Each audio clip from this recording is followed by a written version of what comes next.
मंत्रोच्चारण के साथ भव्य शोभा यात्रा एवं देवाराधन पूर्वक श्रीमद् भागवत कथा का शुभारंभ। अयोध्या पूरा बाजार क्षेत्र के राजेपुर में आयोजित श्रीमद् भागवत कथा का शुभारंभ वैदिक मंत्रोच्चारण, भव्य शोभा यात्रा और देवाराधन के साथ श्रद्धा एवं भक्ति के वातावरण में हुआ। शोभा यात्रा में बड़ी संख्या में श्रद्धालु शामिल हुए और पूरे क्षेत्र में भक्ति का माहौल देखने को मिला। कथा के द्वितीय सत्र में प्रवचन करते हुए आचार्य ज्ञानचंद्र द्विवेदी ने कहा कि पुराण भारतीय जीवन साहित्य के अमूल्य रत्न है और अतीत को वर्तमान से जोड़ने वाली स्वर्णमयी श्रृंखला के समान है। उन्होंने कहा कि भगवान की कथा मनुष्य के हृदय में ज्ञान, वैराग्य और भक्ति का संचार करती है। आचार्य द्विवेदी ने कहा कि भगवान की कथा स्वयं भगवान से भी अधिक उदार मानी गई है, क्योंकि इसके श्रवण मात्र से पापी व्यक्ति भी मोक्ष प्राप्त कर सकता है। उन्होंने उदाहरण देते हुए कहा कि धुंधुकारी जैसा उग्र पापी भी भगवत कथा के प्रभाव से भगवान के धाम का अधिकारी बन गया। उन्होंने कहा कि भगवान श्री कृष्ण सच्चिदानंद स्वरूप है और कृष्ण का अर्थ ही परम आनंद है। संसार में प्रत्येक व्यक्ति आनंद की खोज में लगा हुआ है, लेकिन वास्तविक आनंद किस प्रकार प्राप्त किया जाए, यह अधिकांश लोग नहीं जानते। भौतिकतावादी दृष्टिकोण से जीवन जीने पर मनुष्य अपनी इच्छाओं को पूरा करने के प्रयास में निराशा का सामना करता है। आचार्य ने कहा कि दिव्य आनंद की प्राप्ति के लिए मनुष्य को अपने जीवन दर्शन को समझना होगा और उसे समझने का सबसे सरल माध्यम भगवान की कथा है। ज्ञान और भक्ति दोनों ही अंतरंग भाव हैं, जो अंतःकरण में निवास करने वाले परमात्मा का साक्षात स्पर्श कराते हैं। शास्त्रों के अनुसार इंद्रियों से परे मन, मन से परे बुद्धि और बुद्धि से भी परे परमात्मा का स्थान है। उन्होंने बताया कि श्रीमद् भागवत के महात्म्य में स्पष्ट रूप से कहा गया है कि भगवत कथा मनुष्य के हृदय में ज्ञान, वैराग्य और भक्ति को पुष्ट करती है।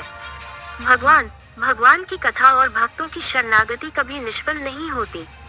कथा में मुख्य यजमान भगवान भक्त सिंह, आशा सिंह तथा गोसाईगंज विधायक अभय सिंह सहित क्षेत्र के हजारों श्रद्धालु उपस्थित रहे। कथा के दौरान पूरा वातावरण भक्ति और श्रद्धा से ओतप्रोत रहा। पंडित ज्ञानचंद्र द्विवेदी जी अंतर्राष्ट्रीय कथावाचक द्वारा श्रीमद् भागवत कथा का पाठ किया जाएगा, जिसका पुण्य श्रोता को भी मिलेगा और जजमान को भी मिलेगा। और बहुत अच्छे कथावाचक हैं, तो आप सभी लोगों का अनुरोध है जो आपके चैनल को देख रहे हैं, जनपदवासी, क्षेत्रवासी, पूरे प्रदेश देश में, तो शाम को 4 बजे आऊंगी कथा का श्रवण। कलश यात्रा हमारे पहले घर पे पूजा हुई, तो यहाँ पे कथा स्थल पे आए।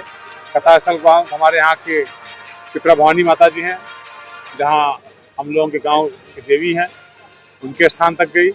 वहाँ पिपरा भवानी माता के हाथ लौट कर फिर कथा स्थल पर आई। 7 दिवसीय। इसमें मतलब मुख्य अतिथि को भी कोई आने वाले नहीं, कथा में कौन मुख्य अतिथि होता है? कथा में सब श्रवण करने के लिए आते हैं। तरीके से कोई वो नहीं है। कथा में तो लोग सुनने के लिए आते हैं ना, जिसका अपना श्रद्धा का भाव है। आप जो अपना होगा तो हित संबंधी होते हैं, अपना आते रहते हैं। भाइयों को मैं संदेश देना चाहते हैं कि वहाँ में कथा का श्रवण करें, सनातन को मजबूत करें। क्या हमारी रीति रिवाज थी, क्या परंपराएं थी, जो हमारा नौजवान इन चीज़ों को भूलता जा रहा है, कि हमारी क्या गौरवशाली गाथा थी, किस तरीके से हमारे पूर्वजों ने संघर्ष किया, किस तरीके से आज सनातन बचा हुआ है, और हमारे सनातन को बचाए रखने के लिए क्या वेदों में परंपराएं बनाई गई थी, कैसे हमारे रीति रिवाज थे। श्रीमद् भागवत कथा का श्रवण करने को उपरांत ही हमें ज्ञान होता है कि हमारा जीवन कैसे होना चाहिए, किन परंपराओं और रीति रिवाजों को पालन करना चाहिए, कैसे हमारा जीवन धन्य होगा। कथा के समय सायंकाल 4 बजे से लेकर 8 बजे तक। मैं यही आप लोग के माध्यम से बताना चाहता हूँ कि हमारे सूर्यवंशी में सबसे बड़ा कथा होता है। जब गया भंडारा चारों धाम के उपरांत में कथा का आयोजन किया गया है। हमारे गोसाईगंज विधायक आदरणीय श्री अभय सिंह, उनके पिताजी हमारे सूर्यवंशी समिति उत्थान के अध्यक्ष महोदय हैं।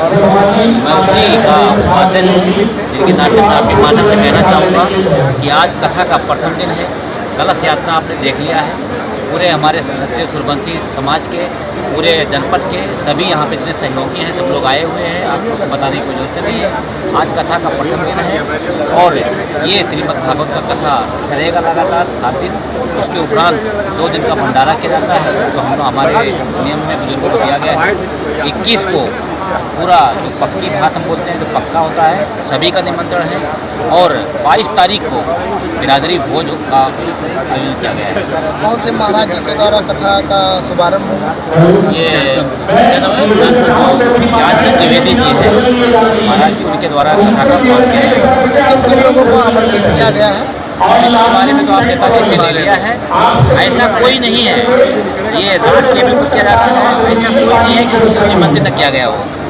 लगभग कितने लोगों की संभावना है आने की? काफ़ी संख्या में आएंगे इसमें, और संख्या भी मैं आपको क्या बता सकता हूँ। हम लोग आशा कर रहे हैं कि पंडाल आप देख ही रहे हैं कि पंडाल पूरा जगह भर जाएगा। ये मेरा नाम अमरजीत सिंह, श्रीमती छत्री उपाध्याय।